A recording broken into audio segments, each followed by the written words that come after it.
Primary 5 Maths Second Term. Chapter 9 Position and Movement. In this presentation, we will cover the following areas. Page number 26 to 41. Coordinate grid, transformation and reflection. Objectives of the lesson. Name and mark points in all four quadrants of a coordinate grid. Find the position of a polygon after translation. Find the position of a polygon after reflection. Do you remember there are two important key terms in a coordinate grid?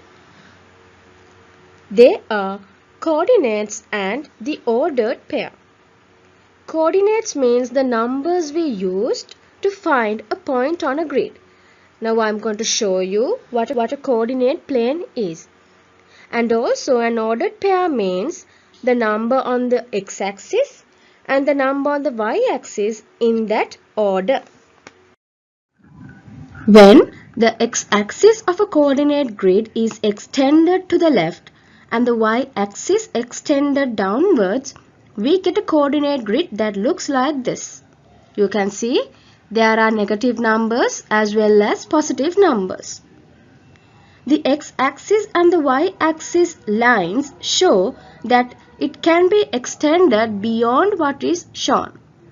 The arrows at the end of the lines indicate that the lines still go on beyond the highest value stated on the axis of the coordinate grid. Now children, look at this coordinate grid given here. It is divided by the x-axis and the y-axis into 4 sections. Each section is called a quadrant. You can see 1, 2, 3, 4. There are 4 quadrants in a coordinate plane. Now remember that each quadrant is labeled in sequence in an anti-clockwise direction. There is an important fact about the coordinates of the points in each quadrant. First quadrant, the x and y coordinates are positive numbers. Second quadrant, x coordinate is a negative number while y coordinate is a positive number. Third quadrant, both x and y coordinates are negative numbers. Fourth quadrant, x coordinate is a positive number while y coordinate is a negative number.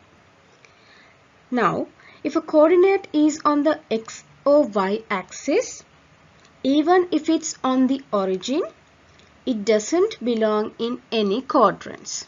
There's an important fact that if a coordinate is on the x or y axis, it doesn't belong in any quadrants.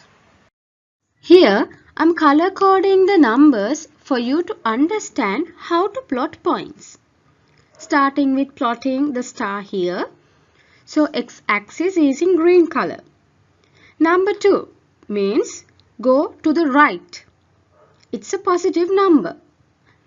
You can see number 2, it's a positive number. 3 tells you where to go along the y-axis, and since it's also a positive number, I'm going to move up 3. This is the way you should plot the points in a coordinate grid. Moving to our second example. Once again, first number tells you where to go along the x-axis. It's negative number 4. Therefore, you should move to the left, negative number 4. Second number is negative number 2. Therefore, you should move down up to negative number 2. Last but not least, it's the third point. It's a little tricky. X-axis is 0. I'm already at 0. I don't have to move. Already I'm at 0. Second number, it's negative number 5. Then you have to move down up to negative number 5 to plot your point. This is the way you should plot your point. Transformation. It means a change in the position, shape or size of an object. In the given picture, you can see it has gone through a transformation as their position has changed. Just like objects, polygons can also go through a transformation. Here in the given example, the polygon moves from its position, and most importantly, every point of the object has moved in the same direction and the same distance. Therefore, the polygon has gone through a type of transformation called translation. Here, I am going to present the notion of transformation in mathematics. You know, transformation means something is changing. It's transforming from one thing to another. In mathematical context, it could mean taking a set of coordinates or set of points and then changing them into a different set of coordinates or a different set of points. For example, this is a quadrilateral plotted on the coordinate plane. These are the set of points. As you can see, I, M, T and E are the set of different coordinates given here.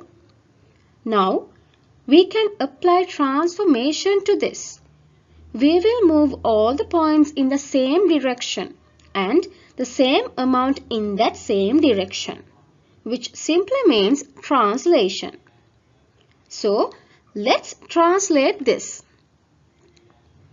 We are going to translate this given picture. As you can see, every point, not only one, every point has shifted in the same direction by the same amount.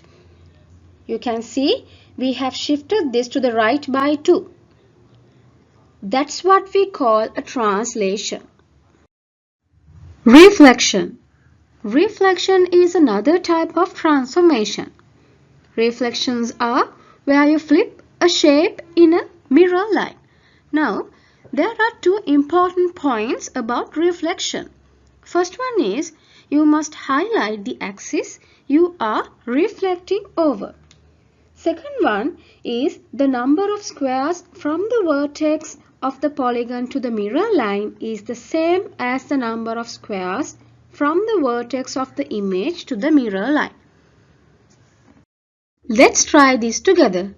Here, C is 1, 2, 3 squares away from the x-axis.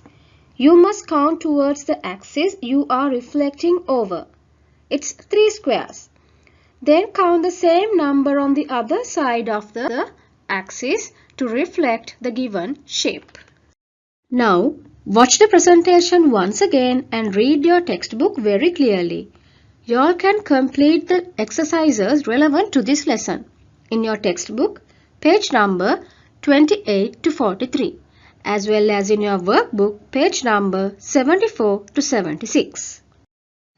We have arrived at the end of the presentation.